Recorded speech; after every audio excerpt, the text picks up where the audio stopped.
Hello বন্ধুরা, আজকে আমি আপনাদেরকে দেখাবো বার্ধক্য ভাতা বা ওল্ড এজ ফর্ম। আপনারা 2025-এ নতুন একটি ফর্ম কিন্তু প্রকাশিত হয়েছে। সেই ফর্মটি আপনারা কিভাবে ফর্ম ফিল আপ করবেন 2025-এ সম্পূর্ণ স্টেপ বাই স্টেপ দেখাবো, এবং এর সাথে কি কি ডকুমেন্টস দেবেন এবং কোথায় জমা করবেন সম্পূর্ণ কিন্তু এই ভিডিওতে থাকছে। আগে যে ফর্মটি ছিল জয় বাংলা স্কিমের আন্ডারে জয় জোহর নামে, এবং সেই ফর্মটি কিন্তু শুধুমাত্র এসটি এসসি ওবিসিরাই পেত, জেনারেল কাস্টের জন্য কিন্তু ওই ফর্মটি ছিল না। এবং এই ফর্মটি কিন্তু এবারে সবার জন্য 2025-এ নতুন প্রকাশিত হয়েছে। যে সকল বয়স্ক মহিলা এবং পুরুষের 60 বছর হয়ে গেছে তারা কিন্তু এই ফর্মটি step by step fill up করে জমা করলে কিন্তু আপনারা প্রত্যেক মাসে 1000 টাকা করে ভাতা কিন্তু পেয়ে যাবেন। চলুন তাহলে আমরা সম্পূর্ণ প্রসেসটি দেখে আসি। ভিডিওটি ভালো লাগলে লাইক ও সাবস্ক্রাইব করবেন। কিছু জানাবার থাকলে আপনারা কমেন্ট বক্সে আমাকে জানাতে পারেন। আপনারা দেখতে পাচ্ছেন সবার উপরে লেখা রয়েছে government of West Bengal Joy Bangla pension scheme. এই পেনশন স্কিমের আন্ডারে কিন্তু ওল্ড এজ পেনশন ফর্মটি কিন্তু পাওয়া যায়। এই ফর্মটিকে অনেকেই অনেক রকমভাবেই চেনেন। কেউ চেনেন বার্ধক্য ভাতা, কেউ চেনেন বয়স্ক ভাতা, কেউ চেনেন কিন্তু আবার বৃদ্ধ ভাতা ফর্ম নামে। এবং যিনি অ্যাপ্লিকেন্ট হবেন তার কিন্তু কালার পাসপোর্ট সাইজের ছবি কিন্তু আপনার ডান সাইডে আপনারা বসিয়ে দেবেন ঘরের মধ্যে। এরপর আপনারা নিচের দিকে নেমে আসবেন, নেমে আসলে দেখতে পারবেন অ্যাপ্লিকেন্ট নেম। এই অ্যাপ্লিকেন্ট নেম যিনি আবেদন করছেন তার কিন্তু ফার্স্ট নেম আপনারা বসাবেন, মিডিল নেম তারপর আপনারা বসাবেন, তারপর আপনারা লাস্ট নেম বসাবেন। যদি আপনাদের মিডিল নেম না থেকে থাকে তাহলে কিন্তু মিডিল নেম বসাবার দরকার নেই। তারপর আপনার জেন্ডার চলে আসে, জেন্ডার মেল না ফিমেল যেটি হবে সেটি আপনার টিক মার্ক দিয়ে দেবেন। এবং ডেট অফ বার্থ কিন্তু আপনার আধার কার্ডে যে ডেট অফ বার্থটি রয়েছে সেই ডেট অফ বার্থটি কিন্তু আপনারা এখানে বসিয়ে দেবেন। এবং নিচের দিকে আছে 1 জানুয়ারি 2025-এ ওনার কত বয়স হচ্ছে সেটা কিন্তু আপনারা হিসাব করে বসিয়ে দেবেন। তারপর আর নিচের দিকে চলে আসবেন। নিচের দিকে আসলে আপনারা দেখতে পাবেন অ্যাপ্লিকেন্টের ফাদার্স নেম এবং মাদার্স নেম।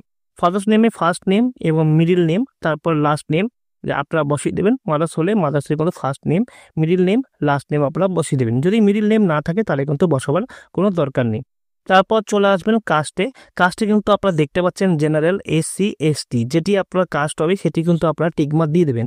আগের যে ফর্মটি ছিল সেখানে কিন্তু জেনারেল অপশনটি ছিল না, এবারে কিন্তু আপনাদের জেনারেল অপশনটি অ্যাড করা হয়েছে। এই ফর্মটি কিন্তু সবাই কিন্তু ফিল আপ করতে পারবেন।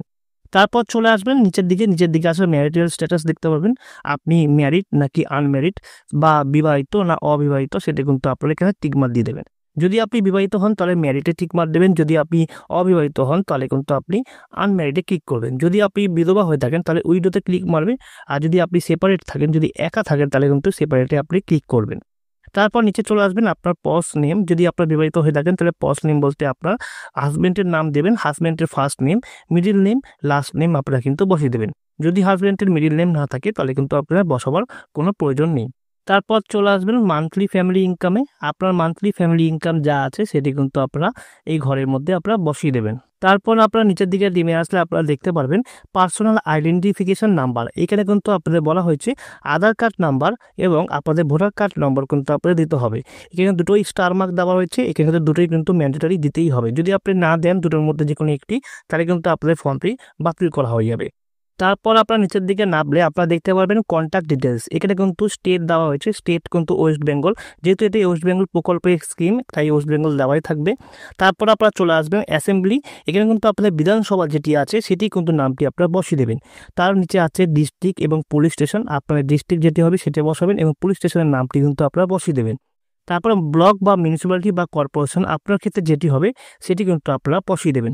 বসিয়ে দেওয়া হয়ে গেলে নিচের দিকে চলে আসবেন।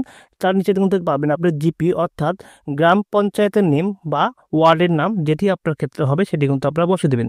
তারপর ভিলেজ বা টাউন বা সিটি কোথা থেকে আপনারা বসবাস করছেন সেটি আপনারা লিখে দেবেন। তারপর হাউস প্রিমিসেস নম্বর অর্থাৎ আপনার বাড়ির নাম্বারটি আপনারা কিন্তু এখানে বসিয়ে দেবেন। তারপর street name, post office name এবং পিনকোড আপনাদের যেটি হবে সেটি আপনারা কিন্তু বসিয়ে দেবেন। বসানো হয়ে গেলে নিচের দিকে নামবেন। নিচের দিকে নামলে কিন্তু বলা হয়েছে number of year during in West Bengal. আপনি ওয়েস্ট বেঙ্গলে কত বছর ধরে বসবাস করছেন সেটি কিন্তু আপনারা এখানে ইয়ারটা বসিয়ে দেবেন। বসানো হয়ে গেলে আপনার মোবাইল নাম্বার যেটি আধার কার্ডের সঙ্গে যুক্ত হয়েছে যেই মোবাইল নাম্বারটি, সেই মোবাইল নাম্বারটি কিন্তু আপনি এখানে বসাবেন। এবং ইমেল আইডি যদি থাকে তাহলে বসাবেন, যদি না থাকে তাহলে কিন্তু বসাবার কোনো প্রয়োজন নেই। তার নিচে চলে আসবেন ব্যাঙ্ক অ্যাকাউন্ট ডিটেলসে। এখানে কিন্তু বলা হচ্ছে আপনার ব্যাংকের নামটি আপনি বসিয়ে দেবেন। তারপর ব্যাংক ব্রাঞ্চের নাম কি আছে সেটি আপনারা বসাবেন। তারপর ব্যাংক অ্যাকাউন্ট নাম্বার আপনারা বসাবেন এবং আইএফসি কোড আপনারা বসিয়ে দেবেন। আইএফসি কোড আপনারা কোথায় পাবেন না, ব্যাংকের ফার্স্ট পেজে কিন্তু আইএফসি কোড আপনি পেয়ে যাবেন, ওখান থেকে আপনার দিকে আপনারা কিন্তু বসিয়ে দেবেন। এরপর কি হচ্ছে, এরপর কিন্তু আপনাদের কি কি ডকুমেন্টস আপনারা দেবেন সেই ডকুমেন্টস কিন্তু আপনাদের এখানে টিকমার্ক দিতে হবে। এবং যেই ডকুমেন্টসগুলো আপনারা দেবেন তার নিচে কিন্তু আপনারা সিগনেচার করে কিন্তু আপনারা দেবেন। তার কী ডকুমেন্টস দিতে হচ্ছে, এখানে পাসপোর্ট কালার সাইজে ফটো দেবেন আপনি, এখানে আধার কার্ডের জেরক্স দেবেন এবং ভোটার কার্ডের জেরক্স দেবেন। তার নিচে চলে আসবেন, এখানে কাস্ট যদি আপনার ST OBC থাকে সেই কাস্ট অ্যাপ্লিকেশনে আপনার কিন্তু সার্টিফিকেট জেরক্স দিতে হবে। তারপর রেসিডেন্সিয়াল সার্টিফিকেট দিতে হবে, এখানে সেলফ ডিক্লারেশন আছে, এটি নিচের দিকে আছে, আমি দেখিয়ে দিচ্ছি কীভাবে দিতে হবে।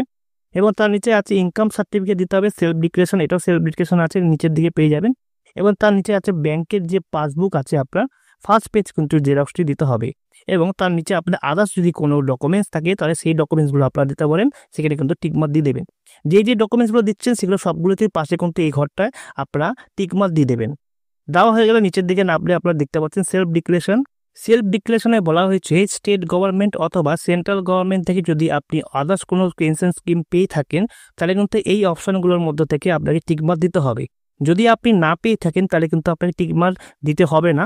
এবং আপনি যে অ্যাপ্লিকেশনটি জমা করবেন সেই ডেটটি কিন্তু আপনারা বসিয়ে দেবেন এবং অ্যাপ্লিকেন্টের সিগনেচার কিন্তু আপনারা এই ঘরের মধ্যে করে দেবেন। তারপর আছে আপনাদের অ্যাকনোলেজমেন্ট, এই অ্যাকনোলেজমেন্ট কিন্তু লেখা আছে কিন্তু সিগনেচার অফ রিসিভিং অফিসার। এখানে রিসিভিং অফিসার যিনি হবেন তিনি কিন্তু এই অ্যাকনোলেজমেন্ট স্লিপটি কিন্তু পূরণ করবে। যদি আপনারা করতে চান তাও করতে পারেন, আপনারা এখানে সবার প্রথমে নামটি আপনি বসিয়ে দেবেন। তারপরে চলে আসবেন, এখানে কিন্তু আপনার হাজব্যান্ড হলে হাজব্যান্ডের নাম বা ফাদার্স হলে ফাদার্সের নাম আপনারা বসিয়ে দেবেন। তার নিচে আপনি চলে আসবেন, আপনাদের অ্যাড্রেসটি আপনারা বসিয়ে দেবেন এবং যে ডেটে আপনারা জমা করছেন সেই ডেটটি আপনারা কিন্তু এখানে বসিয়ে দেবেন। বসানো হয়ে গেলে কিন্তু যিনি অফিসার জমা নেবেন সিগনেচার অফ রিসিভিং অফিসার এখানে সিগনেচার হবে এবং স্ট্যাম্প দিয়ে এই অ্যাকনোলেজমেন্ট স্লিপটা কিন্তু আপনাকে দিয়ে দেবে। তারপরের পেজে চলে আসবেন, পরের পেজে আসলে কিন্তু এখানে লেখাই হয়েছে ফর অফিস ইউজ অনলি, এখানে কিন্তু আপনাদের কিছু করতে হবে না।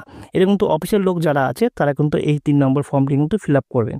তারপর আপনারা নিচের দিকে নেমে আসবেন, নিচের দিকে নেমে আসলে দেখতে পারবেন 4 নম্বর ফর্মে লেখা রয়েছে আধার প্রমাণীকরণের জন্য সম্মতিপত্র, একটি ইংলিশ একটি বাংলায়। আপনারা আপনাদের যে আধার কার্ড নম্বরটি আছে সেটি কিন্তু আপনারা এখানে বসিয়ে দেবেন এবং বসানো হয়ে গেলে আপনারা এখানে সিগনেচার করে দেবেন। সিগনেচার যদি না করতে পারেন অ্যাপ্লিকেন্ট তাহলে কিন্তু থাম ইমপ্রেশন অর্থাৎ টিপসই কিন্তু আপনাদের দিতে হবে এবং তার নিচে কিন্তু সম্পূর্ণ নেমটি কিন্তু আপনাদের লিখে দিতে হবে। এবার আপনারা এই ফর্মটি জমা করবেন কোথায়? যদি আপনার এলাকায় দুয়ারে সরকার এসে থাকে তাহলে আপনার দুয়ারে সরকারে গিয়ে আপনারা জমা করতে পারবেন এই ফর্মটি। আর যদি দুয়ারে সরকার ক্যাম্প না এসে থাকে আপনার এলাকায় তাহলে কিন্তু আপনারা যদি গ্রাম থেকে আবেদন করে থাকেন তাহলে কিন্তু বিডিও অফিসে গিয়ে জমা করতে হবে। আর যদি শহর অঞ্চল থেকে যদি আপনারা আবেদন করে থাকেন তাহলে কিন্তু আপনাদের বড় অফিসে গিয়ে জমা করতে হবে অথবা আপনাদের KMCর হেড অফিসে গিয়ে কিন্তু আপনাদের জমা করতে হবে।